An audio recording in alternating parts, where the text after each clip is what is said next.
Dans cette formation Excel, nous proposons de construire un jeu de toutes pièces, le célèbre jeu du mastermind qui consiste pour un joueur à tenter de retrouver une combinaison de pions de couleurs masqués par un adversaire en fonction de 10 coups qui lui sont suggérés.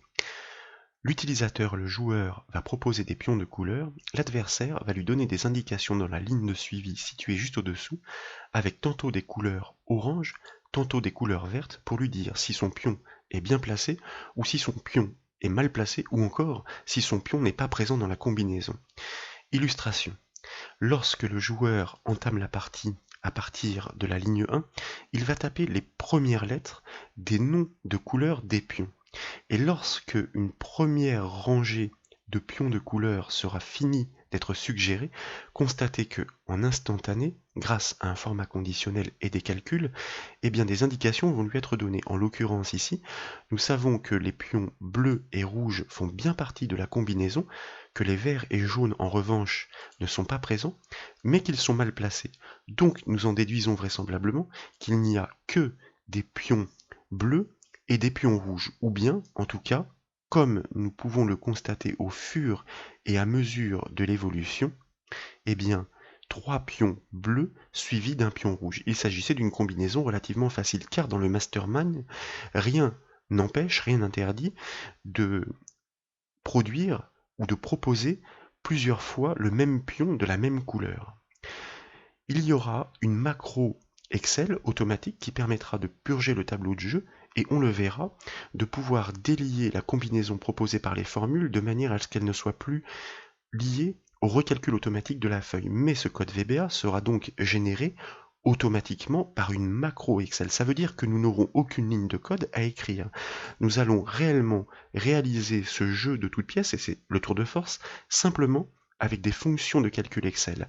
À partir de ce classeur de conception qui propose déjà certaines fonctionnalités enclenchées et comme toujours que vous pouvez télécharger sur le site bombache.fr. Comme vous le constatez, il y a déjà le format conditionnel qui est disponible sur l'ensemble des cellules afin que nous puissions nous concentrer en effet sur les calculs et la mise en œuvre de cette application de jeu Excel. La première chose que nous souhaitons réaliser est de pouvoir générer une combinaison aléatoire des pions de couleur qui sont reconnus par la première lettre du nom de la couleur, arbitrairement dans ces 4 cellules qui sont situées sous la cellule I2, qui regroupe ces 4 premières lettres. Nous connaissons déjà, puisque nous l'avons exploité dans la formation qui permettait d'ailleurs de construire le QCM de toute pièce sans code VBA, la fonction stxt, qui est une fonction de texte qui permet de prélever une partie d'un texte dans une chaîne de caractères. En l'occurrence, la chaîne de caractères est la cellule I2, qui contient toutes les premières lettres des couleurs, que nous allons figer avec la touche F4 du clavier, référence absolue, pour la bonne et simple raison que nous allons répercuter ce calcul sur les colonnes de la droite pour pouvoir générer cette combinaison qui va prélever seulement l'un des pions, c'est-à-dire seulement l'une des lettres, donc en faisant toujours référence à cette même cellule I2 qui ne doit pas bouger dans le calcul. Cette fonction stxt, qui permet donc de prélever une partie de la chaîne de caractères, et en l'occurrence un seul des caractères, doit les prélever de façon aléatoire. Le n au départ, ici, correspond à l'indice à partir duquel nous souhaitons prélever cette lettre. Eh bien, c'est à cet endroit précisément que nous devons indiquer à Excel que cet indice doit être généré de façon aléatoire. Et c'est la raison pour laquelle nous allons utiliser la fonction Excel qui se nomme aléa entre bornes, constatez que aux premières lettres elle est proposée dans la liste interactive, qui permet, comme son nom l'indique, de générer un nombre aléatoire compris entre une borne inférieure et une borne supérieure. Eh bien, cette borne inférieure est tout simplement le chiffre 1, et la borne supérieure le chiffre 4. Pourquoi? Tout simplement parce que nous avons 4 pions, donc 4 caractères, ce qui signifie que la position à partir de laquelle nous allons prélever ce caractère doit varier entre 1 et 4, de façon aléatoire. C'est ainsi que nous renseignons donc le deuxième paramètre de la fonction stxt. Nous fermons la parenthèse de la fonction aléa entre bornes, nous tapons un point virgule pour passer dans le dernier argument de la fonction stxt, afin de lui indiquer sur quelle longueur nous souhaitons prélever cette information. Eh bien ma foi, il s'agit d'un paramètre fixe, puisque à chaque fois nous souhaitons prélever une lettre à partir d'une position aléatoire. Donc nous tapons le chiffre 1, et nous validons ensuite la formule par entrée ou contrôle entrée. Comme nous avons judicieusement figé la cellule à partir de laquelle nous avons prélevé, nous pouvons répliquer ce calcul avec la poignée et constater que, et c'est la méthode de fonctionnement d'Excel, qu'à chaque fois que l'utilisateur va faire une suggestion, regardez bien le mode de fonctionnement de la combinaison générée, et bien tout simplement qu'à chaque saisie, le recalcul total de la feuille est commandé, si bien que à chaque fois la combinaison est régénérée. C'est un souci pour nous, puisque à chaque fois que nous allons débuter une partie, eh bien, il faut bien se caler sur une combinaison figée, de manière à ce que l'utilisateur ait le temps de faire des propositions pour la retrouver. Si à chaque fois qu'il tape une lettre correspondant à un pion, la combinaison se réactualise, eh bien, il y a très peu de chances que l'utilisateur arrive par hasard à tomber sur la bonne combinaison au final. Il y aurait aussi très peu d'intérêt. Et c'est à ce stade que va intervenir une macro Excel qui va prélever cette combinaison afin de la copier ailleurs, mais en la détachant des formules pour qu'elle ne soit plus liée au recalcul automatique de la feuille. Et par la même occasion, cette macro en profitera pour nettoyer le plateau de jeu. Pour créer une macro automatique qui va générer un code VBA, nous devons passer par le ruban développeur. Ce ruban, pour l'afficher, vous pouvez vous référer au support de formation pour débuter la programmation en VBA Excel. C'est très simple. Dans ce ruban développeur, il y a un bouton Enregistrer une macro. Enregistrer une macro est une action qui consiste à demander à Excel d'enregistrer toutes les actions que nous allons simuler dans le but de les reproduire strictement à l'identique lorsque nous cliquerons sur un bouton attaché. Nous commençons par nommer cette macro explicitement, initialisation par exemple, ou initialiser pourquoi pas, comme ceci. Et nous allons valider ce choix en cliquant sur OK après avoir vérifié que nous l'enregistrons bien dans ce classeur et non dans le modèle, car en effet cette macro ne doit être disponible que pour ce classeur. Il n'est donc nul nécessaire d'aller saturer le classeur des macros personnels. Nous cliquons sur OK et à partir de ce point, nous devons réaliser strictement les actions nécessaires car Excel est en train de nous enregistrer. Si bien que nous allons commencer par sélectionner toutes les cellules du plateau de jeu à nettoyer des potentielles saisies d'une précédente partie. Une fois qu'elles sont sélectionnées, nous continuons la simulation des actions à reproduire et donc nous enfonçons la touche Supr du clavier. Constatez qu'à cette action d'ailleurs, la combinaison s'est mise à jour. Ensuite, nous allons prélever la combinaison générée par les deux fonctions imbriquées stxc et aléa entre bornes, que nous copions par exemple avec CTRL-C au clavier. Et arbitrairement, nous allons répliquer cette combinaison à partir de la cellule N3. Donc nous la collons avec CTRL-V au clavier. Je vous rappelle que la macro est toujours en train de nous enregistrer. Et nous allons tout de suite profiter de la balise activée qui se déclenche pour indiquer à Excel que nous souhaitons coller effectivement ces calculs, mais n'en restituer que les valeurs de manière à les détacher de la combinaison d'origine pour qu'elles ne soient plus liées au recalcul automatique de la feuille.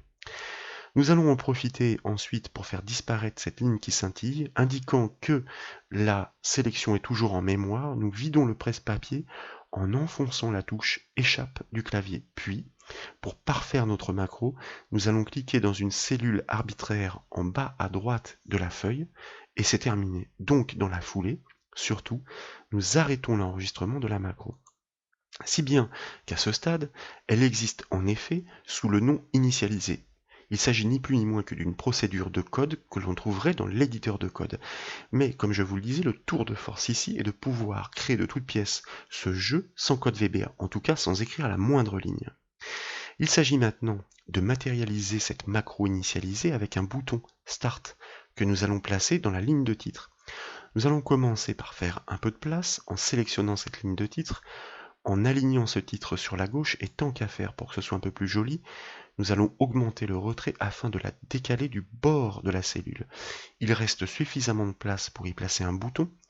Nous revenons dans notre ruban développeur et dans la section contrôle avec le bouton inséré, nous allons choisir un contrôle bouton, le premier, que nous allons directement tracer à l'endroit où nous souhaitons le disposer, sous forme de rectangle. Et lorsque nous relâchons la souris, remarquez que instantanément, la boîte de dialogue affectée une macro apparaît, puisque la fonctionnalité d'un bouton est effectivement de déclencher des actions, enregistrées sous le nom d'une macro avec un code VBA, et nous validons cette association avec le bouton OK. Si bien que notre bouton existe, pour qu'il soit plus explicite, nous allons modifier son intitulé, bouton 2 par Start par exemple, Start car le texte est ainsi suffisamment petit pour tenir dans le peu de place qui est proposé, et tant qu'à faire, nous allons le mettre en gras et augmenter la taille de sa police afin qu'il saute aux yeux. Nous cliquons de nouveau dans une cellule arbitraire de la feuille Excel, et puis, tant qu'à faire aussi, nous allons tester la fonctionnalité de ce bouton en commençant par saisir des pions de couleur dans les différentes cellules de la première rangée, puis nous cliquons sur le bouton Start pour voir visualiser quel est son effet. Constatez que, en un temps record, à la vitesse du processeur, le plateau de jeu a en effet été purgé, que la combinaison a été de nouveau prélevée et recopiée à partir de la cellule N3. D'ailleurs, qu'en est-il si nous saisissons un pion de couleur, nous constatons effectivement que cette combinaison est bien recalculée par les fonctions Excel, mais par contre que la combinaison qui a été prélevée et détachée par la macro, quant à elle, ne bouge plus. Ça veut dire que nous avons la combinaison à partir de laquelle nous allons travailler pendant toute la partie, pour pouvoir effectivement en temps réel contrôler les saisies de l'utilisateur et lui donner des indications par comparaison afin de lui indiquer si les pions suggérés sont bien placés ou mal placés. Et c'est la raison pour laquelle nous avons ces deux petits tableaux, pions mal placés, bien placés et mal placés, qui sont pour l'instant temporaires car nous les masquerons à l'issue, dans lesquels doivent intervenir des calculs qui consisteront à donner des indications à l'utilisateur sous forme de texte dans un premier temps, O pour bien placé et M pour mal placé, que nous consoliderons au final avec une formule brillante qui permettra par le biais d'un format dynamique de faire ressortir les indicateurs de couleur.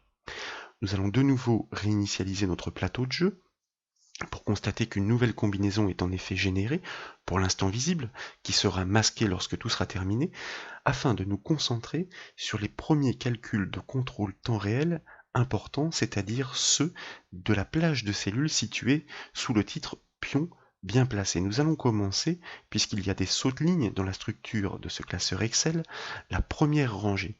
Nous devons donc contrôler chacun des pions posés par l'utilisateur en fonction des pions de la combinaison. Ils doivent être situés dans la même colonne. Sauf que nous n'allons pas lui donner ces indications tout à fait en temps réel, mais attendre que toute la rangée soit totalement suggérée. Sinon, ce serait trop facile. Les indications temps réel lui permettraient de s'adapter au coup par coup, et donc bien le jeu n'aurait plus trop d'intérêt et la combinaison serait trop vite trouvée. Donc, il faut que tous les pions soient suggérés. Si bien que, comme vous le savez, après avoir présélectionné toutes les cellules concernées, technique professionnelle, nous enclenchons notre calcul avec la fameuse fonction ci qui permet de poser un critère avant d'envisager des actions. En l'occurrence, ici, nous avons deux critères à vérifier ensemble. Le premier critère consiste à nous assurer que l'ensemble des pions ont été suggérés et que, par exemple, le premier pion, puisque nous sommes positionnés sur la première cellule, correspond bien au premier pion de la combinaison. Donc, comme il y a deux critères dans la zone de critères, nous allons les multiplier avec la fonction et que nous avons maintenant l'habitude d'utiliser. La fonction et consiste à énumérer, après les points-virgules les uns à la suite des autres, l'ensemble des critères qui doivent être vérifiés ensemble, car elle est exclusive. Si l'un des deux critères n'est pas vérifié, le critère global est considéré comme non validé. Le premier critère consiste donc à vérifier que l'ensemble des pions a été suggéré. Souvenez-vous, nous l'avons utilisé souvent aussi, la fonction Excel nbval permet de compter sur une plage de cellules toutes les cellules qui sont non vides. En l'occurrence, sur cette plage de cellules, est-ce qu'on a bien 4 pions? Est-ce que le résultat est donc bien 4? Donc, nous passons comme argument à la fonction nbval cette plage de cellules que nous prenons bien soin de figer en colonne, mais pas en ligne. Nous enfonçons donc 3 fois de suite la touche F4 du clavier afin que les dollars soient positionnés devant l'indice de colonne, mais pas devant les indices de ligne. Pourquoi? Parce que lorsque nous allons répercuter ce calcul sur les colonnes situées à droite, eh bien, chacun des calculs pour chacun des pions devra à chaque fois vérifier que toutes les saisies sont faites sur la plage qui va toujours de D8 à G8 qui ne bouge donc pas en colonne. En revanche, lorsque nous répliquerons ce calcul sur les lignes du dessous, eh bien, il faudra bien considérer les lignes du dessous, c'est-à-dire la plage D10 à G10, puis D12 à G12, donc nous devons laisser cette plage se déplacer en ligne. Quoi qu'il en soit, si le résultat retourné par la fonction de dénombrement nbval sur cette plage de cellules vaut bien 4, cela signifie que l'utilisateur a bien suggéré ces 4 pions et qu'en même temps, le premier pion suggéré, c'est-à-dire la cellule D8, que nous allons laisser libre de se déplacer pour la bonne et simple raison que lorsque nous allons répliquer le calcul à droite, il faudra bien considérer les pions à droite et en dessous, les pions du dessous. Si cette cellule donc est strictement équivalente au premier pion de la combinaison figée grâce à la macro, que nous devons cette fois-ci surtout figer en ligne. Alors pourquoi en ligne cette fois et pas en colonne? Eh bien tout simplement parce que lorsque nous allons répercuter le calcul à droite, eh bien le pion situé à droite devra bien être comparé avec le pion situé à la même position dans la combinaison. Mais lorsque nous allons répercuter ce calcul sur les lignes du dessous pour les coups du dessous, eh bien chacun des pions dans sa colonne devrait être comparé toujours avec le pion de la combinaison dans sa colonne, mais toujours situé sur la ligne 3. À ce moment-là, donc, notre fonction est terminée, nous fermons sa parenthèse, si bien que nous nous retrouvons dans le test logique le critère de la fonction si. À ce moment-là, c'est-à-dire lorsque les deux critères sont vrais, tous les pions ont été saisis, et le pion est bien placé, eh bien nous allons mettre un indicateur, la lettre O dans la cellule. Comme il s'agit d'une lettre, eh bien c'est un texte, nous le mettons entre guillemets. Dans le cas contraire, en revanche, eh bien nous allons conserver l'information sur le pion, donc nous répercutons l'information de la cellule que nous figeons pour la même raison uniquement en ligne, nous enfonçons 2 fois la touche F4 du clavier. Puis nous fermons la parenthèse de la fonction si. Lorsque nous validons ce calcul par contrôle-entrée pour pouvoir le répliquer en même temps sur l'ensemble des cellules présélectionnées, fort logiquement à ce stade, constatez que eh bien, toutes les lettres sont reproduites car aucune des cellules ne peuvent être trouvées ici puisque, bien entendu, il n'y a aucune saisie qui a été effectuée par l'utilisateur. Si en revanche maintenant nous saisissons des pions directement dans les cellules pour le premier coup par exemple jaune, vert et bleu, constatez que effectivement pour l'instant nous n'avons aucune indication qui est fournie, qui est conventionnelle. Si par contre nous plaçons bien notre premier pion, remarquez que les informations se mettent bien à jour, ce qui est assez étonnant, mais cela vient du fait que vraisemblablement nos cellules n'étaient pas si vides que ça, il devait y avoir des informations à l'intérieur. Si nous reproduisons maintenant le test, par exemple en retapant la lettre J, suivi pourquoi pas d'une lettre qui elle cette fois-ci est erronée, constatez que cette fois-ci pas de souci, les informations ne se mettent pas à jour en temps réel, mais lorsque nous arrivons bien à la fin de la rangée et donc que notre formule Excel imbriquée détecte bien que les 4 pions ont été saisis, et bien cette fois et seulement à l'issue, les indications nous sont données. Nous savons donc déjà que les 2 pions de couleur J sont bien placés, ce qui était facile pour nous puisque nous avions déjà l'indication sur la combinaison qui n'était pas encore masquée. Donc, pour les pions bien placés, la formule à construire était relativement simple dans la mesure où il y avait très peu de critères à vérifier. Néanmoins, pour que le jeu soit totalement fonctionnel, nous devons répercuter l'ensemble de ces formules sur chacune des autres lignes du tableau de contrôle pour pouvoir contrôler chacune des rangées, puisque je vous le rappelle, le joueur aura le droit jusqu'à 10 coups. Au-delà, la partie sera perdue. Comme nous avons judicieusement figé les cellules impliquées dans le calcul, nous allons prélever par CTRL-C ces calculs et puis les répliquer sur chacune des rangées par CTRL-V afin que chacun de ces calculs puisse contrôler chacune des rangées correspondantes en temps réel, ou plutôt, nous allons dire en semi-temps réel, puisqu'il y a une fonction nbval qui s'assure que l'ensemble des pions sont bien positionnés. Donc, si nous recliquons par exemple sur le bouton Start pour simuler une partie, nous allons par exemple indiquer que le premier pion est bien posé, constater que pour l'instant effectivement la zone de contrôle n'a pas encore réagi, nous allons bien poser le troisième pion, et lorsque nous arrivons à la fin de la rangée, effectivement les résultats se déclenchent instantanément. Nous allons reposer pour la deuxième rangée correctement le premier et le troisième pion, puisque nous savons qu'ils sont déjà bien positionnés grâce aux indications des contrôles intermédiaires, et volontairement nous allons nous tromper sur le dernier, pour constater que seulement lorsque tous les pions sont posés, eh bien les calculs réagissent pour nous donner les indications comme quoi, selon lesquelles, les trois premiers pions sont déjà correctement posés, si bien qu'il nous reste à poursuivre la simulation et effectivement constater que à ce stade, notre application, notre jeu Mastermind fonctionne très très bien sur les calculs intermédiaires. Nous allons donc réinitialiser les calculs. Nous devons maintenant nous intéresser à une partie un peu plus délicate qui consiste à pouvoir référencer tous les pions qui sont certes présents dans la combinaison, mais qui sont mal placés.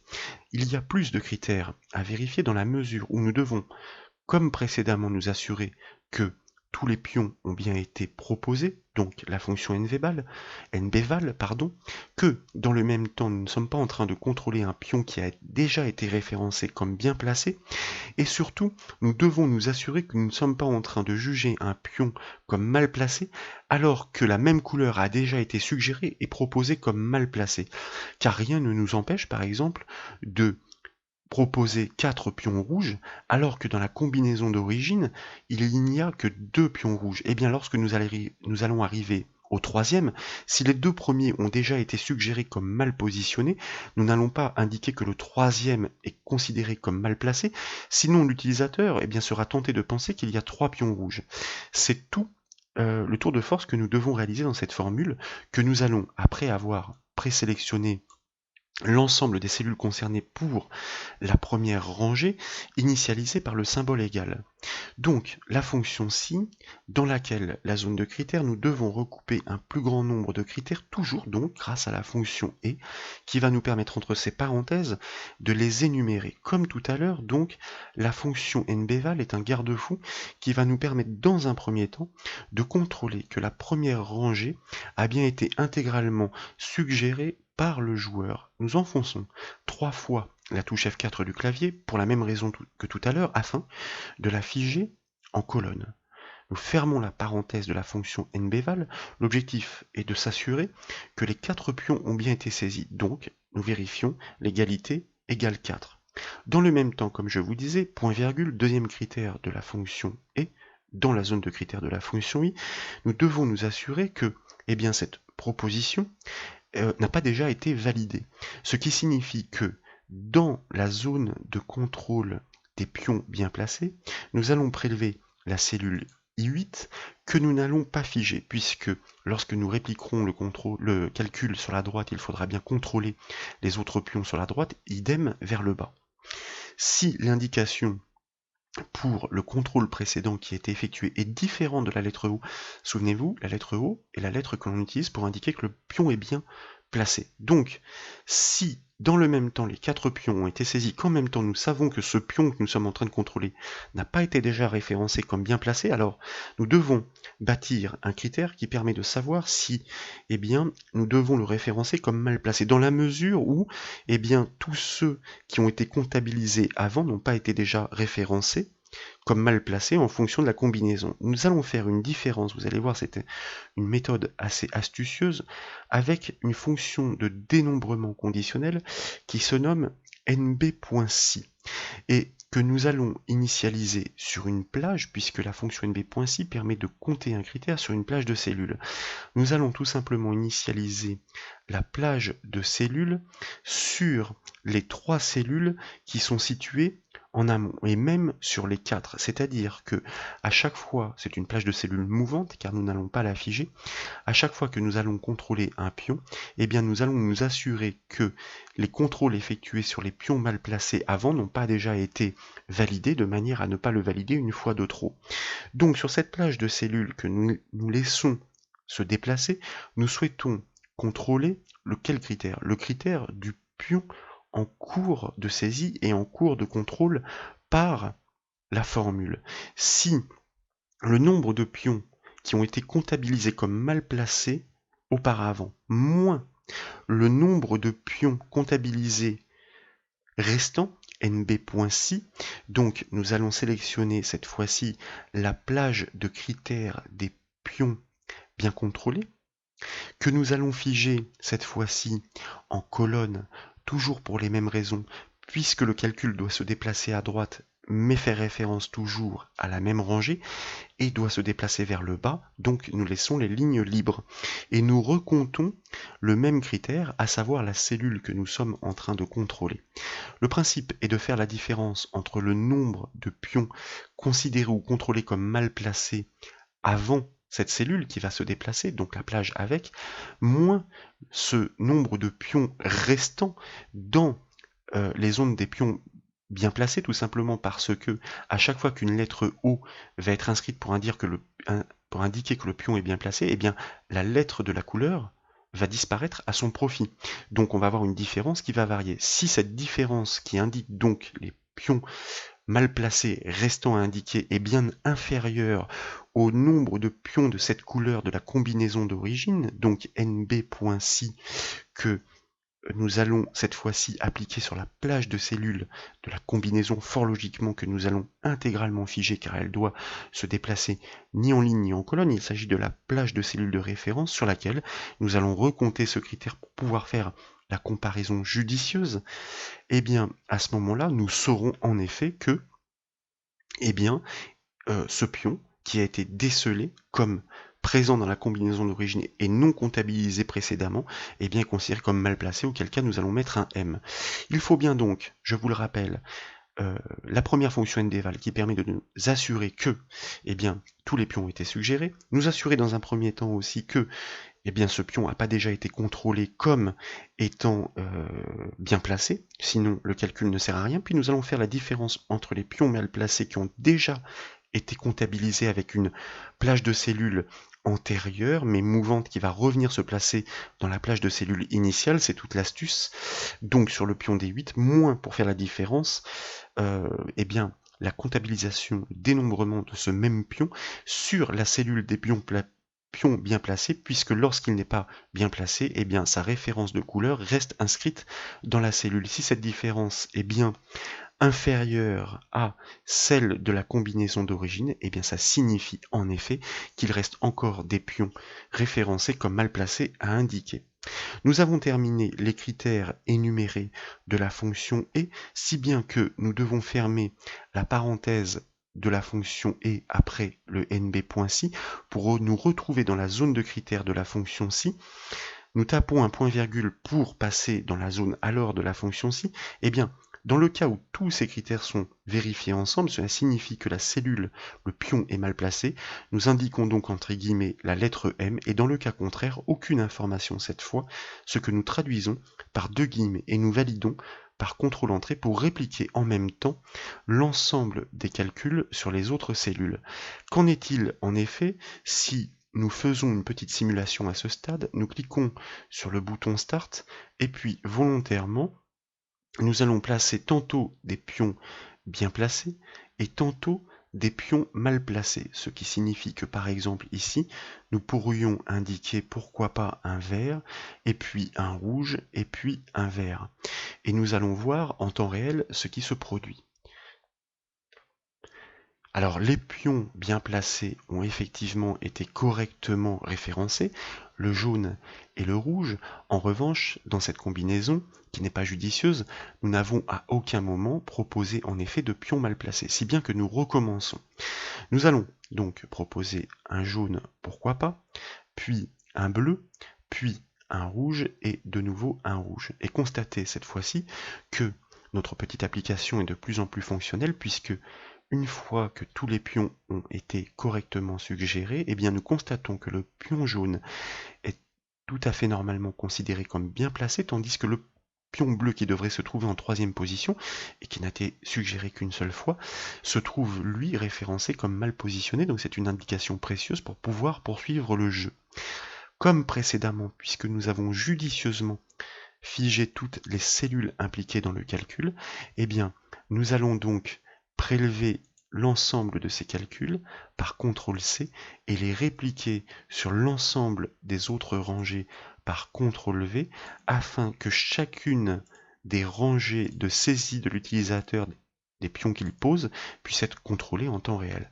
Alors vous constatez qu'il y a des petites informations qui sont proposées par Excel qui suggèrent une erreur du fait que des cellules non adjacentes ne sont pas prévues dans la formule. C'est une erreur à ne pas considérer car nos formules sont tout à fait fonctionnelles, donc il conviendrait effectivement de les masquer ici, mais ce n'est pas ce qui nous intéresse puisque au final, eh bien, nous masquerons l'ensemble de ces colonnes. Si nous poursuivons la simulation, nous allons réinitialiser notre plateau de jeu pour régénérer effectivement une combinaison figée. Nous allons proposer dans un premier temps volontairement des pions de couleur qui ne sont pas les bons et qui sont mal placés. Alors peut-être que tiens, on va positionner correctement le vert et puis au final, pourquoi pas le bleu. Alors à ce stade, résultat tout à fait logique en effet, car le vert et le bleu sont correctement placés, ce qui est bien indiqué par le premier contrôle du premier tableau. Vous remarquez que le deuxième vert n'a pas été référencé comme mal placé alors qu'il est bien présent dans la combinaison, tout simplement parce qu'il est déjà référencé en amont comme bien placé. C'est notre zone de multicritères ici qui se déclenche et qui parle. Alors, ce test d'ailleurs, à cause de cette répétition des pions, n'est pas forcément le plus intéressant pour pouvoir tester la fonctionnalité de notre code. Alors on repart sur une nouvelle combinaison, cette fois-ci volontairement je vais mettre le rouge en première position, je vais me tromper dans tous les cas de figure, ou presque, pour terminer pourquoi pas par la saisie d'un bleu. Et constater que, en effet, les trois premières cellules, rouge, jaune et vert, sont référencées comme mal placées et restent muettes sur le bleu, puisque le bleu n'est pas présent dans la combinaison de départ, ce qui semblerait confirmer que notre application, avec toutes ces imbrications de fonctions de calcul, pour l'instant fonctionne bien. Nous savons donc que nous devons exclure le bleu de la combinaison à proposer, donc il y a une couleur qui est répétée. Pourquoi pas le vert, qui d'ailleurs était mal placé. Alors nous allons essayer de le placer en première et en deuxième cellule, et ensuite alterner les autres couleurs. Et constater que cette fois-ci, en temps réel, eh bien, nous avons toutes les indications qui sont données. Cette fois-ci, plus de pions mal placés, mais seulement 3 qui sont bien placés. Fort logiquement, en effet, la couleur qui était à répéter ici n'était pas le vert, mais le jaune. L'indication est précieuse, si bien que nous pouvons finaliser notre proposition pour réussir à la reconstruire en 3 coups. Notre application est tout à fait fonctionnelle. Nous allons réinitialiser le plateau de jeu, car si vous vous souvenez de la démonstration que j'ai faite au tout début de cette formation, eh bien, au final, ces indications intermédiaires n'apparaissent plus et les indications de couleur doivent être données sur la ligne de suivi sur laquelle il y a déjà un format conditionnel qui a été construit qui permet de se déclencher en fonction des lettres qui sont inscrites M et au O pour le vert, eh bien, pour indiquer au joueur que son pion est bien placé, et M pour lui indiquer qu'il existe mais qu'il est mal placé dans la combinaison qui est proposée à l'origine. Ça veut dire qu'il va s'agir de construire une imbrication de formules capable de récupérer les résultats des contrôles temps réel de ces deux tableaux et de les consolider. Il faut une formule d'extraction de ces informations et le challenge est de pouvoir récupérer les informations correspondant au numéro de la rangée en cours de jeu, donc inscrite par le joueur. Or, la petite délicatesse à ce stade est que il y a une ligne sur deux qui est sautée. Donc c'est la raison pour laquelle nous avions prévu ici une incrémentation automatique qui d'ailleurs ne va pas suffisamment loin, qu'à cela ne tienne, nous allons prolonger ici jusqu'au 19, de manière à donc pouvoir indiquer quelle est la ligne en cours de lecture, ou plutôt en cours de jeu, par l'utilisateur en train de ranger ses pions dans chacune des rangées proposées, pour utiliser ce numéro afin d'indiquer aux fonctions d'extraction quelle est la ligne à partir de laquelle les informations doivent être récupérées et consolidées dans la ligne de suivi afin de pouvoir les fournir sous forme d'indicateurs aux joueurs. Ici, pour pouvoir considérer qu'une ligne est bien validée, eh bien, comme précédemment, nous devons commencer par vérifier que l'ensemble des pions a bien été posé. Si bien que nous commençons par une fonction-ci, vous voyez que cette fameuse fonction-ci, nous finissons par la retrouver utilisée dans toutes les palettes ou toutes les configurations que propose Excel pour pouvoir à l'issue bâtir des applications assez puissantes comme ce jeu Mastermind. Elle consiste donc à vérifier le critère des 4 pions posés grâce à la fonction nbval qui permet de compter les cellules non vides. Cette fois-ci, il n'est pas nécessaire de figer les cellules ni en ligne ni en colonne. Pourquoi? Parce que nous allons déplacer le calcul uniquement vers le bas, ce qui signifie qu'il n'y a rien à faire en colonne, et vers le bas, eh bien oui, effectivement, il va bien falloir aller compter les pions posés sur les lignes du dessous. Donc nous laissons les cellules libres. Si les 4 pions ont bien été saisis, égale 4, à ce moment-là, effectivement, eh bien, nous allons indiquer que le numéro de la ligne en cours est bien celui qui est proposé par l'incrémentation naturelle située sur sa gauche, volontairement préconstruite. Dans le cas contraire, nous laissons la cellule muette avec 2 guillemets et nous fermons la parenthèse de la fonction ci. Le fait que, effectivement, cette indication soit donnée en temps réel est très précieux pour la formule de consolidation qui, à l'issue, permettra de donner les indications en temps réel aux joueurs en train de proposer ces pions. Illustration à ce stade, on réinitialise tout histoire de simuler complètement. Pour l'instant, vous constatez qu'aucun numéro de ligne n'est fourni. Alors je saisis des pions sans avoir consulté quelle était la combinaison proposée par défaut. Vous remarquez que, comme Excel, par les formules que nous venons de construire, a bien détecté que les 4 pions avaient été posés, considère que la première ligne est effectivement la première ligne, le numéro à partir de laquelle il faut récupérer les résultats à consolider. Et constatez d'ailleurs que, en l'ayant fait aléatoirement, mon pion jaune est bien placé et qu'en revanche, j'ai un autre pion jaune, donc il y a une redondance, qui lui est situé ailleurs, donc nous allons nous servir de ces indications, et que vraisemblablement le pion vert était lui aussi mal placé. Il n'y a que le pion bleu que je n'avais pas proposé, donc nous allons le faire, pour constater que, effectivement, cette fois-ci, notre formule indique bien que nous sommes à la ligne 3, que les informations à récupérer sont bien situées cette fois-ci sur la 3e ligne des tableaux de recherche. Pas de chance cette fois-ci, comme vous le constatez, eh bien, j'ai repositionné seulement correctement un pion, les 3 autres sont mal placés, ça veut dire qu'il va falloir intervertir tout ça. Et donc, si nous reconstruisons ou que nous tentons de reconstruire la combinaison telle qu'elle est proposée, dans le bon ordre, voilà ce que ça donne. Plus d'indications dans le tableau des pions mal placés, fort logiquement, nous avons trouvé la combinaison avec les 4 hauts, référencée à la ligne 5, c'est bien ces informations-là qu'il va falloir rapatrier dans la zone de suivi qui va déclencher automatiquement des couleurs associées pour donner les informations utiles aux joueurs en temps réel. Et notre jeu du Mastermind, eh bien, ma foi, sera parfaitement fonctionnel. Donc, nous allons réinitialiser tout ça. Comme je vous le disais, il s'agit ici de pouvoir extraire ces informations en fonction de l'indice de ligne qui est retourné, avec des fonctions d'extraction et une que nous connaissons très bien, qui se nomme index. Nous allons préparer le terrain en inscrivant des indications qui, ma foi, seront fort utiles ici, les indices de colonnes à partir desquels nous allons devoir extraire ces informations, car pour le premier pion contrôlé, eh bien, l'information de ligne que nous connaissons eh bien, devrait être en colonne 1, puis en colonne 2, puis en colonne 3. Idem pour le tableau des pions mal placés. Si nous souhaitons que cette information soit plus discrète, eh bien, nous pouvons la mélanger avec une couleur identique à celle du fond, néanmoins elle est bien présente dans sa cellule et donc nous allons pouvoir l'utiliser.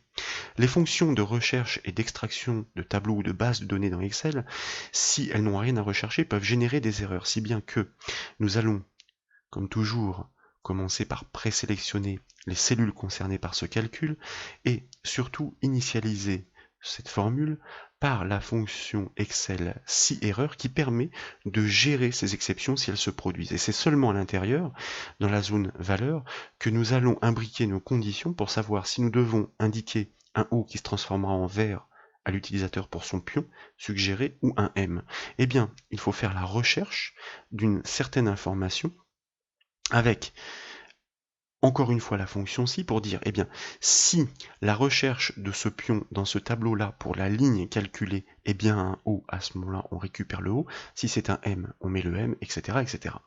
La fonction, comme je vous le disais, qui permet d'aller faire ces recherches est la fonction index, dont nous ouvrons la parenthèse et qui demande 3 arguments. Et bien tout simplement d'abord le tableau de recherche. Nous allons lui indiquer quel est le premier tableau de recherche. Il s'agit du tableau des pions bien placés, que nous figeons intégralement, parce que ce tableau ne doit pas bouger, c'est toujours le tableau de référence dans lequel nous allons chercher l'information sur le pion bien placé. À quelle ligne nous allons chercher cette information? Cet indice de ligne est fourni, eh bien, il va dépendre du chiffre le plus grand référencé dans la colonne, c'est-à-dire eh bien, la rangée en cours de jeu. Eh bien, nous connaissons la fonction de synthèse max qui va permettre d'ignorer sur cette plage de cellules que nous désignons toutes les cellules vides. C'est l'intérêt de cette fonction max, et de ressortir la valeur numérique qui est la plus importante, qui va correspondre au numéro de la ligne en cours de jeu, pour pouvoir extraire l'information correspondante sur le bon indice de ligne, que nous allons figer complètement elle aussi, puisque ces indices de ligne sont toujours dans la même colonne. Si donc la recherche dans ce tableau pour l'indice de ligne en cours de jeu retourne la valeur O, oui, mais pour quelle colonne? Eh bien, l'indice de colonne va dépendre du pion que nous sommes en train de contrôler, qui est référencé par les petits chiffres que nous avons judicieusement placés juste avant de débuter la formule, c'est-à-dire pour l'indice de colonne correspondant à chacun des pions. Nous avons terminé donc la fonction index. Nous devons comparer le résultat qu'elle retourne avec la lettre O. Notez que nous ne figeons pas fort logiquement la cellule D3, car lorsque nous allons répliquer le calcul sur la droite, il faudra bien prendre la colonne 2, puis la colonne 3, puis la colonne 4. Si le résultat retourné par la fonction index est égal à la lettre O, à ce moment-là, eh bien, nous allons inscrire tout simplement la lettre O. Nous restituons l'information. Pourquoi? Parce que selon le format dynamique qui est en vigueur sur cette plage de cellules, comme nous l'avons vu précédemment, eh bien la cellule sera transformée en fond vert avec une couleur de police verte. On ne verra plus le O donc. Nous sommes cette fois-ci dans la valeur si faux de la fonction si.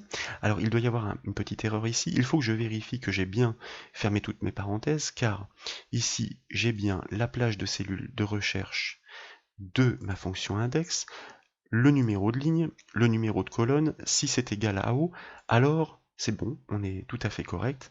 À ce moment-là, nous inscrivons la lettre O. Le point de contrôle est important car la formule commence à devenir complexe. Sinon, sinon nous ne pouvons pas arrêter la formule ici, puisqu'il faut aussi donner l'indication sur les pions mal placés. C'est comme ça que nous allons donc consolider les résultats, sinon si. Et nous allons à ce moment-là faire une recherche exactement de la même façon avec la fonction index, cette fois-ci dans le tableau des pions mal placés, car si ce n'est pas un O, c'est peut-être un M. À ce moment-là, donc, sinon si, la recherche grâce à la fonction index dans le tableau des pions mal placés, pour la même raison que précédemment, que nous figeons avec la touche F4 du clavier. Nous faisons la recherche pour quel indice de ligne? Eh bien, comme tout à l'heure, pour la numérotation la plus grande, dans la rangée que nous avions précalculée en connaissance de cause, c'est-à-dire dans la colonne B, que nous figeons là aussi pour les mêmes raisons. À ce moment-là, alors c'est pas fini, toujours pareil, nous indiquons l'indice de ligne qui correspond à la rangée en cours de jeu. Pour pouvoir prélever l'information pertinente, nous devons indiquer l'indice de colonne qui correspond au pion en cours de contrôle, comme tout à l'heure. Donc l'indice de colonne est la cellule qui est située juste au-dessus et que nous ne figeons pas pour les mêmes raisons. Nous retournons donc dans le test logique de notre fonction si imbriquée, qui consiste à dire est-ce que l'information retournée est égale à la lettre M? À ce moment-là, eh bien, nous restituons cette information pour indiquer à l'utilisateur que son pion existe mais qu'il est mal placé, et qui déclenchera une couleur orangée grâce au format dynamique. Et dans le cas contraire, nous ne faisons rien. Ça veut dire que le pion n'est tout simplement pas référencé dans la combinaison d'origine, donc eh bien, nous ne donnons aucune indication, qui en est une finalement, puisque en gros ça signifie que le pion est à oublier. pour le reste des parties. Nous venons de terminer notre imbrication de fonction si. Nous avons ici fermé la parenthèse de notre fonction si imbriquée. Nous devons fermer la parenthèse de notre première fonction si pour taper un point virgule et nous retrouver dans le deuxième argument de la fonction si erreur qui va laisser tout ce calcul se faire sauf si une erreur est déclenchée. Bien, pour la gérer, que faisons-nous lorsqu'une erreur est déclenchée?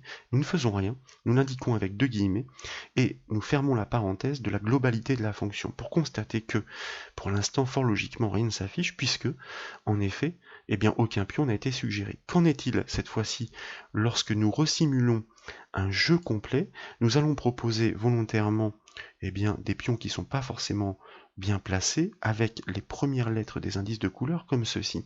Et constater que dans les propositions que nous avons faites, nous pouvons comparer pour l'instant la combinaison d'origine qui est bien valide, que pour le pion jaune, en effet, nous avons un indicateur vert qui est proposé. Vous voyez que la simulation du jeu Mastermind est de plus en plus proche de la réalité. Cela signifie que maintenant, c'est tout à fait ergonomique. Nous constatons que nous avons bien un pion jaune bien placé, un pion rouge bien placé, mais nous ne savons pas, alors le pion bleu que nous avons reproposé vraisemblablement n'était pas à reproposer dans la mesure où effectivement il était déjà référencé comme absent. Et si volontairement je me trompe, je m'aperçois que les suggestions n'évoluent pas puisque cette combinaison est assez particulière dans la mesure où il y a une répétition de pions, encore une fois, quoi qu'il en soit, lorsque nous allons jusqu'au bout de la démonstration, constatez qu'au bout des 4 coups, lorsque la combinaison a bien été reconstruite par calcul consolidant les résultats intermédiaires des pions bien placés et mal placés, et bien que tous les indicateurs sont au vert, conduisant à un succès du joueur sur la combinaison qui était à rechercher, et ainsi de suite. Alors au final, ce que nous devrions faire pour parfaire cette application consisterait bien entendu à masquer toutes ces colonnes de calcul intermédiaires, et puis tant qu'à faire à masquer celle-ci, ou bien à faire comme tout à l'heure, pourquoi pas, à mettre la police sur un même fond de couleur, puis à protéger les cellules des calculs, etc., pour que finalement l'utilisateur, le joueur, n'ait plus qu'à se concentrer sur les rangées qu'il doit renseigner pour effectuer sa partie. Nous allons donc faire un test grandeur nature en cliquant sur le bouton Start pour en effet initialiser une nouvelle partie, et cette fois-ci, eh bien, on travaille sans filet, puisque aucune combinaison nous est proposée, donc on fait une partie réelle avec des indicateurs de couleurs, et vous voyez que cette fois-ci, de façon totalement hasardeuse, j'ai bien positionné en effet le pion jaune, je m'aperçois que le pion bleu est bien placé, mais que vraisemblablement ni le vert, ni le rouge n'existe, si bien que je vais proposer cette combinaison-là. Donc j'ai le jaune qui est mal placé, le bleu qui est encore une fois mal placé, qui devrait donc se situer ici, et d'après ce que nous pourrions interpréter, eh bien oui, c'est bien ça, il n'y avait qu'une répétition de jaune, donc encore une combinaison un petit peu particulière, mais bon, c'est aléatoire, et c'est ainsi. Il conviendrait aussi, et ça c'est important, nous savons le faire, mais ça pourrait faire l'objet d'une autre formation, à l'issue, en même temps que nous protégeons les cellules de la feuille, et bien de masquer les formules des calculs, parce que finalement, le joueur n'a pas à voir ces informations qui sont relativement secrètes. Voilà pour cette formation qui permet de construire de toutes pièces un jeu, en l'occurrence le Mastermind. J'espère qu'elle vous a plu. Si c'est le cas, je compte sur vous pour mettre un petit j'aime sur la vidéo. Et comme vous le savez, vous pouvez retrouver toutes les autres formations sur le site bombache.fr. Je vous remercie.